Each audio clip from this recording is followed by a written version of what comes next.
ہر طرف چرچا رہا. یہاں پر آپ دیکھیے اخبارات میں مسلسل انڈیا کو بڑی جنرلی ایسے بھی تھے کریٹیکل مضامین بھی کافی تھے, لیکن یہ کہ جنرلی بہت پازیٹیو کوریج ملی.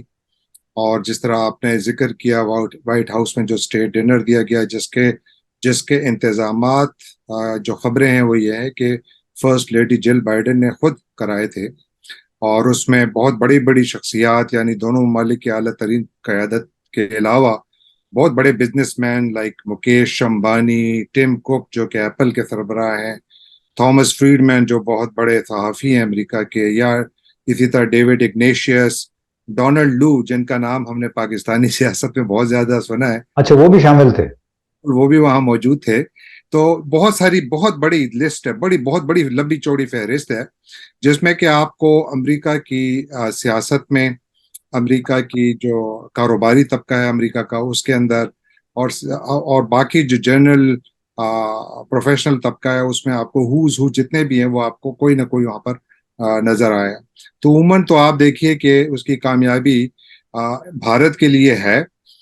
دونوں ممالک یہ حق رکھتے ہیں کہ ایک دوسرے کے ساتھ تعلقات کو بہتر کریں.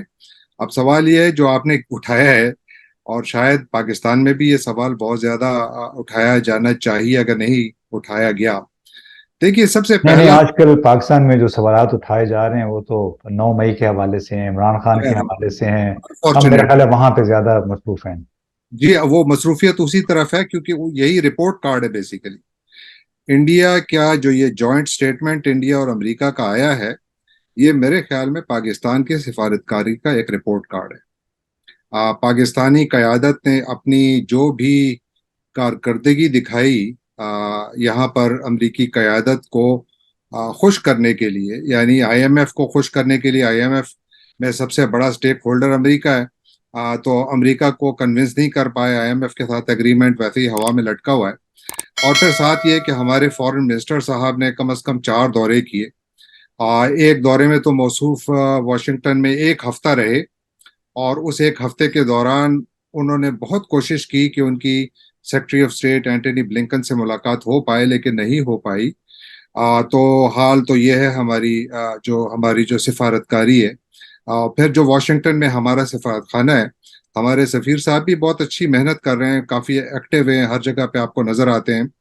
بلکہ میرا خیال ہے کہ اینٹونی بلنکن کے ساتھ ان کی زیادہ تصاویر ہیں نسبتاً ہمارے فارن منسٹر کے, کیونکہ ہمارے فارن منسٹر جب یہاں آئے تھے بلاول بھٹو صاحب, تو ان کو وہ سنوائی نہیں ملی تھی جو کہ عام خیال کیا جا رہا تھا کہ بینظیر بھٹو کا بیٹا نوجوان, مغرب میں پڑھا لکھا اور کافی آرٹیکولیٹ آدمی, یہ ٹھیک ہے کہ ان کے پاس سفارتکاری کا کوئی تجربہ نہیں, لیکن میری رائے میں جو یہ سٹیٹمنٹ آئی ہے, گرچہ یہ کوئی غیر معمولی سٹیٹمنٹ میں ایسا نہیں کہوں گا پاکستان کے حوالے سے, لیکن اس کا آنا بذات خود میرا خیال ہے کہ ہم نے شاید یہاں پر کچھ زیادہ ہوم ورک نہیں کیا تھا.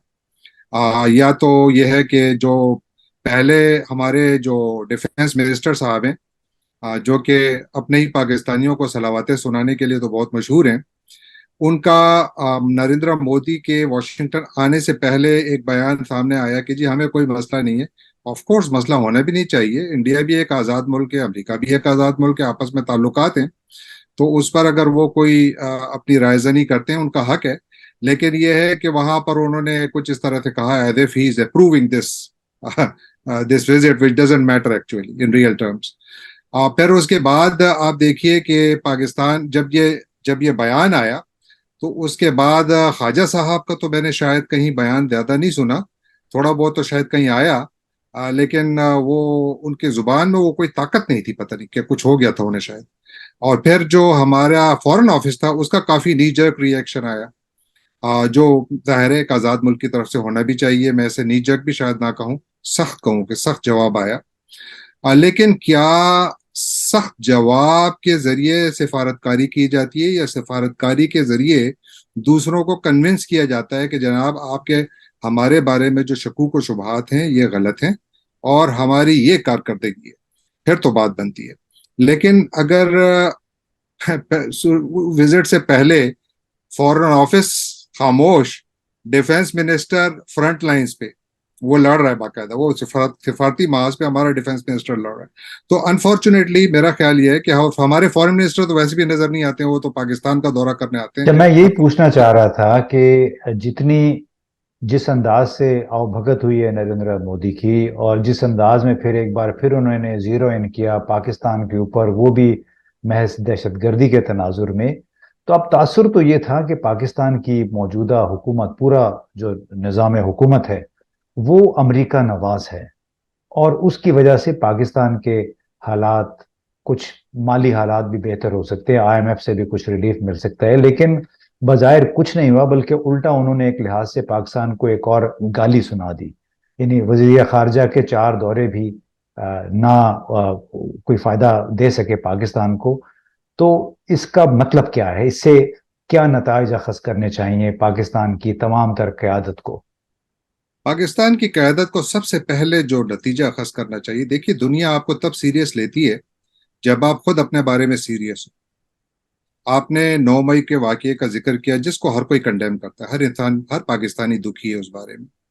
لیکن سوال یہ ہے کہ کیا صرف 9 مئی ہی واحد ایک واقعہ ہے کہ جس کے اوپر جو ہے 24-25 کروڑ عوام کی توجہ مرکوز ہو، اکانومی بیٹھ رہی ہے، ہمارے جو سیاست ہے اس کا ویسے ہی حال برا ہے، جو ہیومن رائٹس کی سچویشن ہے اس پر میں نہیں، ہیومن رائٹس واچ اور ایمنسٹی انٹرنیشنل بول رہے ہیں. اور اس کے علاوہ جو ہماری عموماً جو ہماری پاکستان میں جو تقسیم ہے، سیاسی تقسیم بہت گہری ہے، عوامی سطح پر بہت گہری ہے. ان تمام مسائل کو لوگوں نے چھوڑ کر، اور وہ صرف 9 مئی پہ مرکوز ہیں. اس میں کوئی برائی بھی نہیں ہے، آپ اس پہ انویسٹیگیٹ کریں، جو لوگ ہیں ان کو آپ کھلی عدالتوں میں، فوجی نہیں کھلی عدالتوں میں ان کو جو ہے ٹرائی کریں، وچ از فائن. اگر فوجی عدالتوں میں بھی آپ کے پاس کوئی قانون کی اجازت ہے تو پھر ایک شفاف انویسٹیگیشن کے بعد کریں. بے شک ہر ایک کو یعنی کٹہرے میں، انصاف کے کٹہرے میں لایا جانا چاہیے، اس سے کوئی اختلاف نہیں کرتا.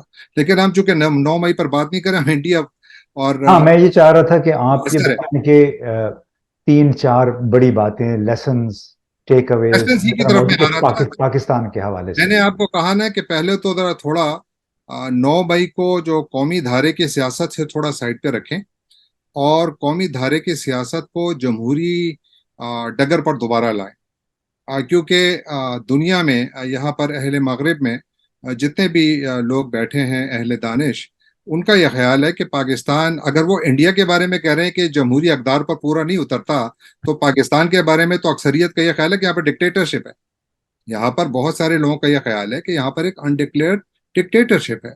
تو اس صورتحال میں ایک ایسا ملک جو کہ کہتا ہے کہ ہماری foreign policy is based on values, تو اگر ویلیوز کے اوپر ہے تو پھر تو پاکستان کا جو حال ہے، تو شاید ان کو تو جو بھی کچھ کرنا چاہیے وہ تو ہم نہیں چاہیں گے کہ وہ کچھ بھی کریں، لیکن کم از کم اتنا ضرور کریں کہ پاکستان کے حوالے سے ان کی جو پالیسی ہے اس کو ایسے ممالک کے ساتھ الائن نہیں ہونا چاہیے جس سے پاکستان امریکہ کے تعلقات، جو پہلے ہی میرے حساب سے کافی حد تک حالت نزاع میں ہیں اور کافی عرصے سے ہیں، ان کو مزید نقصان پہنچے.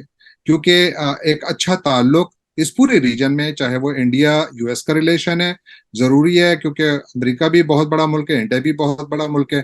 انڈیا جو ہے وہ آبادی کے لحاظ سے دنیا کا سب سے بڑا ملک ہے، معیشت کے لحاظ سے 5واں بڑا ملک ہے، اور ویسے بھی ان کا جو انٹرنیشنل انفلوئنس ہے وہ دن بدن بڑھتا جا رہا ہے.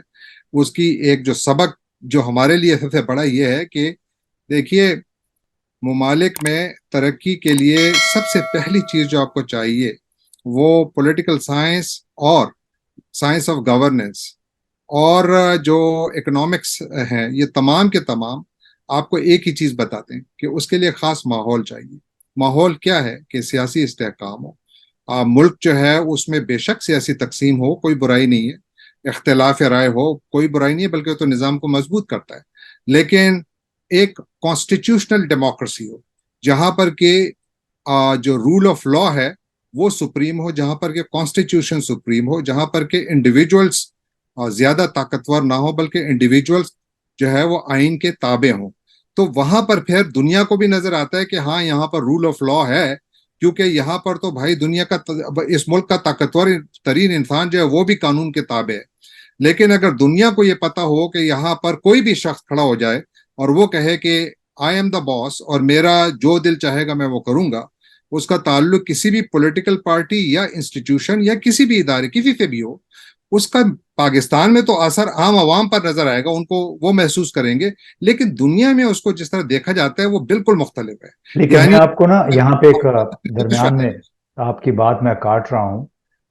بالکل آپ نے صحیح کہا کہ کانسٹیٹیوشنل ڈیموکریسی ہونی چاہیے. اب نریندر مودی کے آنے سے پہلے ایک 75 کانگریس مین نے اپنی حکومت کو خط لکھا کہ بھارت میں حقوق انسانی کی بہت بڑی خلاف ورزیاں ہو رہی ہیں. لیکن اس خط کے باوجود جو آؤ بھگت نریندر مودی کی ہوئی ہے، اس سے یہ لگتا ہے کہ دونوں ملکوں کے درمیان ایک اسٹریٹجک پولیٹیکل پارٹنرشپ ہے، اور اس میں جیو کمرشل جو کہتے ہیں نا، بڑے اقتصادی مفادات وہ اس میں انوالوڈ ہیں. اس کی وجہ سے حقوق انسانی کا مسئلہ یا جمہوریت کا مسئلہ ثانوی ہو کے رہ گیا ہے. تو کیا یہی پیمانہ امریکہ پاکستان کے بارے میں بھی اپلائی کر رہا ہے، جس کی وجہ سے امریکہ میں اس وقت تقریباً مکمل خاموشی ہے جہاں تک پاکستان کی سیاسی اپوزیشن کے ساتھ ہونے والے سلوک کا تعلق ہے؟ بالکل میرا خیال ہے یہ آپ نے بالکل ٹھیک اس بات کو پوائنٹ آؤٹ کیا کہ ہندوستان اور امریکہ کی باہمی تجارت لاسٹ ایئر 191 ارب ڈالر تھی. پاکستان اور امریکہ کی لاسٹ ایئر تجارت تھی شاید 8.5-9 ارب dollar, last year 9 billion dollar plus تھی، اور اس سال لگتا ہے کہ یہ شاید 7 ارب ڈالر سے بھی پہنچ جائے تو کمال ہو جائے گا، کیونکہ ابھی جو نمبرز آ رہے ہیں مسلسل کافی کمزور آ رہے ہیں. پھر اسی طرح آپ دیکھیے کہ یہ پارٹنرز ہیں، لیکن انٹرنیشنل ریلیشنز میں امتیاز صاحب جو چیزیں دیکھی جاتی ہیں وہ ملکوں کی جو پولیٹیکل پاور ہے، یعنی جو ان کے اندر اسٹیبلٹی ہے، اس کو دیکھا جاتا ہے. وہاں پر اوور آل انوائرمنٹ کو دیکھا جاتا ہے، رول آف لا کو دیکھا جاتا ہے، اور جو وہاں پر جو بھی نظام ہے. ابھی چائنا میں تو جمہوریت نہیں ہے، لیکن کیا وجہ ہے کہ چائنا اور امریکہ کی باہمی تجارت 700 ارب ڈالر ہے، کمپٹیشن میں ایک دوسرے کے ساتھ، پھر بھی 700 ارب ڈالر ہے. اور اسی طرح ایک اور چیز بھی ذہن میں رکھیے کہ انڈیا اور چائنا، جن کو امریکہ سمجھتا ہے کہ یہ آپس میں اسٹریٹجک کمپٹیٹرز ہیں، اور ہیں بھی، اس میں کوئی شک بھی نہیں ہے، ان کی آپس میں تجارت جو ہے اٹ از 113 بلین ڈالرز، جس میں کہ مزے کی بات کہ انڈیا زبردست قسم کا نقصان اٹھا رہا ہے. کس طرح؟ لاسٹ ایئر انڈیا نے جو ایکسپورٹس کی تھی چائنا کو، وہ 15 بلین ڈالر سے زیادہ تھی، اور جو امپورٹس کی وہ 98 بلین ڈالر سے زیادہ تھی. مطلب کیا ہوا؟ وہاں پر کیا انڈیا کی جیو اسٹریٹجک کمپلشنز نہیں تھیں؟ لیکن انہوں نے دیکھا کہ بھائی کاروبار ہے، ہم نے وہ کاروبار بھی کرنا ہے اور ہم نے کمپٹیشن بھی کرنا ہے. امریکہ اور چائنا کا بھی یہی حال ہے. آپ ان کے کاروباری حجم دیکھیں، اگر امریکہ اور چائنا کے تعلقات کو دیکھیں تو چاہیے یہ تو 500 ارب ڈالر پہ آیا. امریکہ اس وقت بھی آلموسٹ 300 ارب ڈالر کا تجارتی خسارہ برداشت کر رہا ہے چائنا کے ساتھ. ختم نہیں کر رہا. کیوں نہیں کر رہا؟ ضرورت ہے. اسی طرح انڈیا کے ساتھ امریکہ کے جو تعلقات ہیں، جو آپ نے بہت درست بات کی کہ ہمیشہ کے لیے دیکھیے ان لوگوں ممالک کی جیبوں کو بھی دیکھا جاتا ہے کہ اگر ایک ملک ہے جو کہ صرف اور صرف اس وجہ سے آتا ہے کہ ہمیں آئی ایم ایف کا قرضے دلا دو، ہمیں قرضے پر اسلحہ دے دو، ہمیں قرضے پر یہ دے دو، تمام ہمیشہ صرف اور صرف وہ کیا کہتے ہیں کہ پیکنگ باؤل آپ کے پاس ہوتا ہے. ایک وہ ملک ہے جس کی اسٹریٹجک اہمیت بہت زیادہ ہے، بہت زبردست ملک ہے، خوبصورت ملک ہے، یعنی نوجوان اس کی پاپولیشن ہے، اچھے پڑھے لکھے کلاس اندر آ رہی ہے. لیکن کیا وجہ ہے؟ وجہ یہ ہے کہ اس کی اکانومی بالکل بیٹھی ہوئی ہے. وجہ یہ ہے کہ وہاں پر گورننس کا سسٹم بالکل بیٹھا ہوا ہے. وجہ یہ ہے کہ کانسٹیٹیوشنلزم کہیں نظر ہی نہیں آ رہی. وجہ یہ ہے کہ عدالتیں سوئی بھی ہیں. وجہ یہ ہے کہ وہاں پر آپ کو نظام اوور آل بکھرتا نظر آ رہا ہے. جبکہ اس کے برعکس انڈیا کو دیکھیں، نریندر مودی کے آنے سے پہلے جو ان کا انڈیگو جو ایئر لائن کمپنی، انہوں نے بوئنگ کے ساتھ 500 جہازوں کا معاہدہ کیا. اب مجھے بتائیے کہ اگر یہ پاکستان بوئنگ بناتا اور انڈیا ہم سے اتنے سارے جہاز لیتا، تو پھر اگر نریندر مودی پاکستان آتے پھر ہم ان کے ساتھ کیا کرتے؟ یہی ریڈ کارپیٹ ہم ان کو دیتے. وجہ کیا ہے؟ کہ ہمیں اپنے انٹرسٹ نظر آ رہے ہیں. اور امریکہ جو ہے، یہ ذہن میں رکھیے کہ امریکہ اس وقت، یعنی اگر ایک طرف انڈیا چائنا کے ساتھ تجارت میں تقریباً 80 ارب ڈالر سے زیادہ کا تجارتی خسارہ برداشت کر رہا ہے، تو اسی طرح امریکہ انڈیا کے ساتھ تجارت میں مور دین 40-50 بلین ڈالر سے زیادہ، بلکہ اس سے بھی زیادہ کا تجارتی خسارہ برداشت کر رہا ہے. فائدہ انڈیا کو ہو رہا ہے، لیکن کیا وجہ ہے کہ امریکہ کر رہا ہے؟ کیونکہ امریکہ کو اگر ایک طرف تجارتی خسارہ نظر آئے تو دوسری طرف وہ 500 جہاز بھی نظر آ رہے ہیں، دوسری طرف وہ 30 ڈرون بھی نظر آ رہے ہیں، دوسری طرف جو یہ J414 جو جیٹ انجنز جو ہیں F-18 کے، جو کہ انڈیا کے جہاز جو ان کا بن رہا ہے، تیجاس جو ان کا جہاز ہے آلریڈی، اس کا جو نیا ماڈل آئے گا اس کے اندر وہ جہاز، وہ انجنز استعمال ہوں گے. بلکہ اب تو بڑی جی بڑی زبردست یہ آپ نے باتیں کہیں کہ اب فائٹر جیٹس کے انجن بھی بھارت میں تیار ہوں گے. جی الیکٹرک یہ آئی وہیکلز فون سے آپ استعمال کر رہے ہیں، یہ وہاں سے آ رہے ہیں. الیکٹرک وہیکل جو ہیں وہ بھی اب بھارت میں بالکل ٹیسلا ٹیسلا جو وہاں ہے. پہ جا رہی ہے. بالکل جی تو آپ نے بڑی زبردست باتیں کہیں جہانگیر، بہت بہت شکریہ. اور لب لباب ہماری اس گفتگو کا یہ ہے کہ جب تک ملک کے اندرونی حالات اندرونی طور پہ استحکام نہیں ہوگا، جب تک جو حکمران قیادت ہے اس کو عزت کی نظر سے نہیں دیکھا جائے گا، جب تک کسی ملک میں اگر قانون کی حکمرانی، قانون کی پاسداری نہیں ہوگی، معیشت نہ تو ٹھیک ہوگی اور نہ ہی خراب معیشت آپ کے بیرونی ہاں اچھے بھائی، تعلقات کی یہ ایک نقطہ ضمانت. میں کہنا چاہتا ہوں جی آخر میں، بس صرف آپ ٹائم آئی نو بہت ہو گیا. دیکھیے، ہمارا ہمیشہ جو مقصد ہوتا ہے نا، ہم دنیا کو بدلنا چاہتے ہیں. میرا یہ خیال ہے کہ دنیا کو بدلنے کا پروجیکٹ سائڈ پہ رکھ لیں، اپنے آپ کو بدلیں. جس دن ہم اپنے آپ کو بدلیں گے دنیا خود ہی بدلے گی. جی بالکل، یہ بڑی زبردست بات ہے جہانگیر صاحب نے کہی کہ اب خود کو بدلنے کی کوشش کریں. یہ شور نہ مچائیں کہ بھارت غاصب ہے، بھارت نریندر مودی کو ہر وقت گالیاں، دشنام ترازی، امریکہ سامراج ہے. اس کی بجائے آپ اپنے اندر کے سامراج، اپنے اندر کے ہنود و یہود کو تلاش کریں، قانون کی حکمرانی کریں، قانون کی پاسداری کریں. تو شاید اس کے ذریعے پاکستان میں جو تبدیلی کا پروجیکٹ ہے وہ کسی مقام پہ پہنچ سکتا ہے. اس کے بغیر بہت مشکل ہو. بہت بہت شکریہ جہانگیر صاحب.